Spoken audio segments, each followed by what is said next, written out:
Belut memang salah satu spesies ikan yang tidak disukai, karena kebanyakan dari masyarakat merasa geli ya kalau memegangnya. Namun setelah mereka mulai mengetahui manfaat dan juga keuntungan mengkonsumsi belut, jadi permintaan belut menjadi meningkat drastis. Meski demikian, banyak dari para petani yang bahkan mengeluhkan tidak mampu untuk menangkal permintaan masyarakat ini. Padahal cukup mudah loh jika kalian memiliki minat yang niat mencoba budidaya belut ini.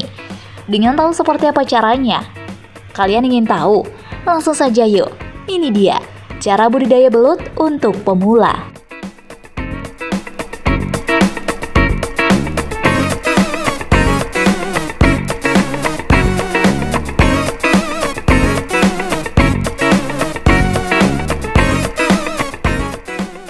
Langkah awal.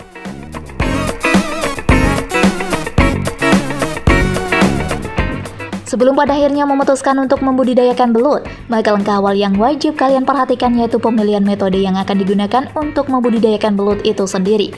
Ada banyak langkah yang bisa kalian lakukan di sini. Pada umumnya, masyarakat tahu jika budidaya belut hanya dengan menggunakan media lumpur.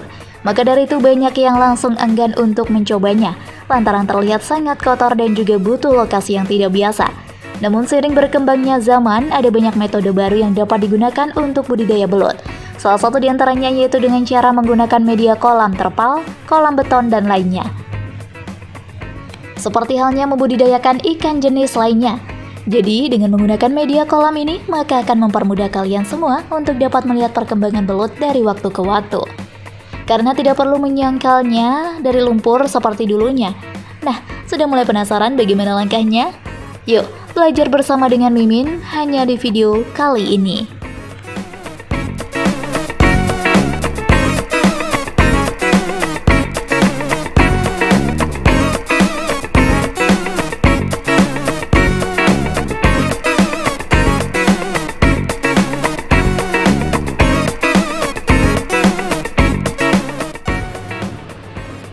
Media budidaya.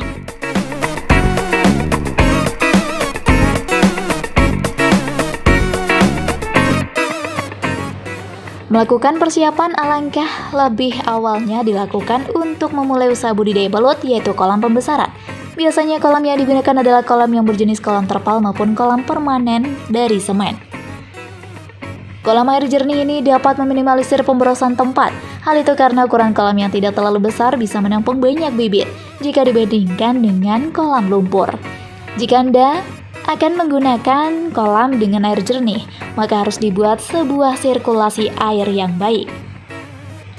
Hal itu agar bisa mengatur kadar pH di dalam air yang pastinya akan terganggu karena adanya pengeluaran lendir dari tubuh belut. Sirkulasi yang bagus akan membuat kadar oksigen di dalam kolam menjadi stabil dan air tetap jernih.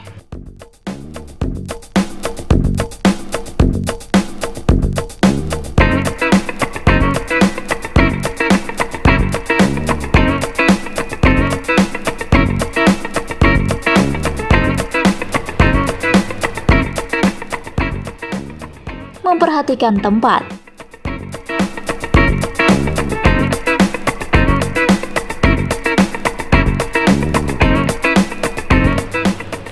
Sebelum pada akhirnya kalian memutuskan untuk budidaya belut di rumah, kalian harus pahami terlebih dahulu sistem apa yang digunakan pada proses pembudidayaannya ini. Karena banyak sekali metode yang dapat kalian pilih untuk memulai budidaya belut itu sendiri. Seperti halnya menggunakan lumpur, menggunakan sistem air bersih, atau juga bahkan menggunakan kolam terpal. Namun untuk kali ini, Mimin akan mengajak kalian untuk mempelajari proses budidaya belut menggunakan kolam terpal.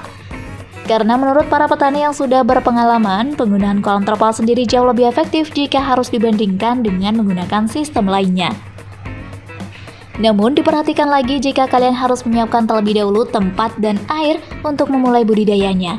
Penggunaan kolam air jernih jauh lebih meminimalisir pemborosan tempat. Hal ini karena kolam terpal sendiri tidak memiliki ukuran yang sangat besar. Namun meski demikian, jangan salah, di mana kolam terpal ini mampu untuk menampung banyak bibit belut yang akan kalian budidayakan.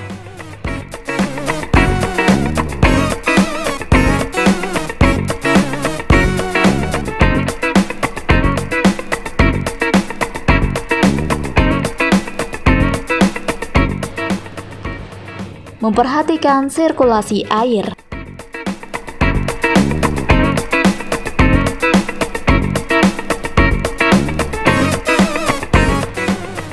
Tidak hanya memperhatikan lokasi atau tempat yang akan digunakan sebagai kolam ya sahabat, namun kalian juga harus memperhatikan sirkulasi air jika memilih menggunakan kolam air jernih atau kolam terpal.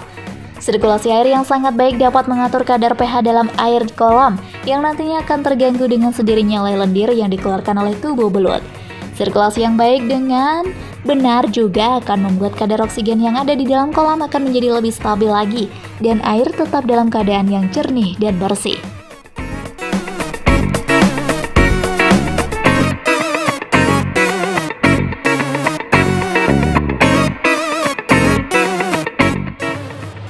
Pemilihan bibit belut.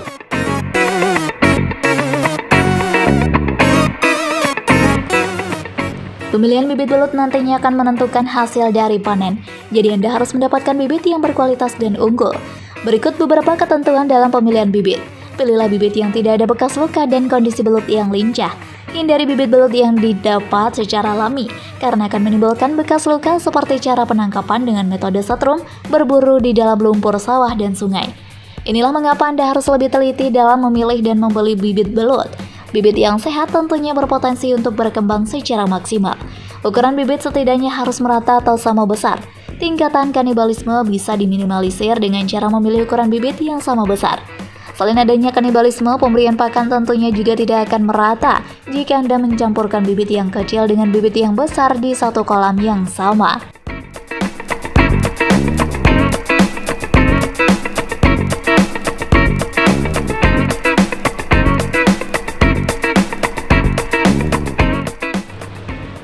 Penebaran bibit belut.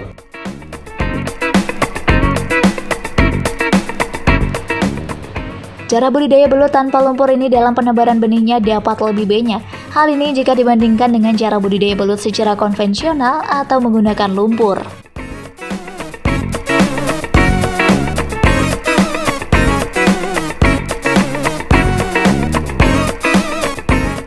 Pemberian pakan teratur.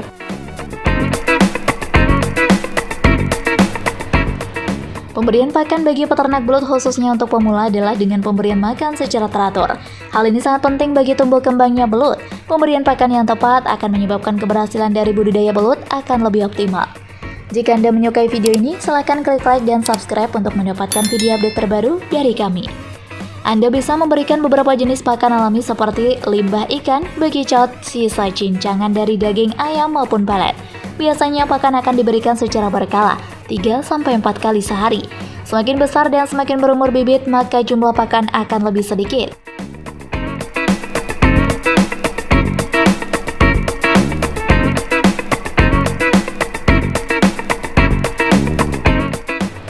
Perawatan belut.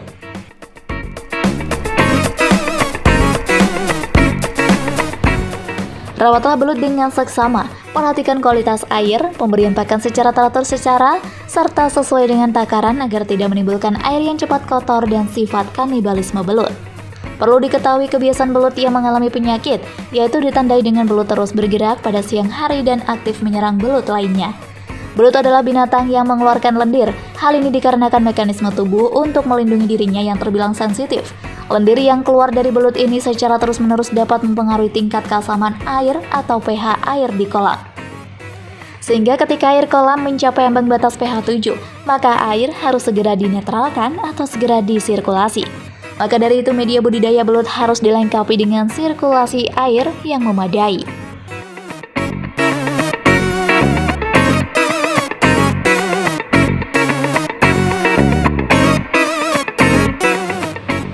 Panen ternak belut.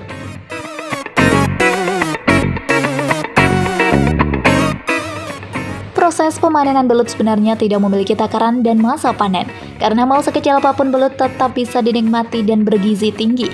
Namun agar panen yang didapati dalam jumlah maksimal, maka bisa melakukan panen setelah 3 hingga 4 bulan masa pemeliharaan.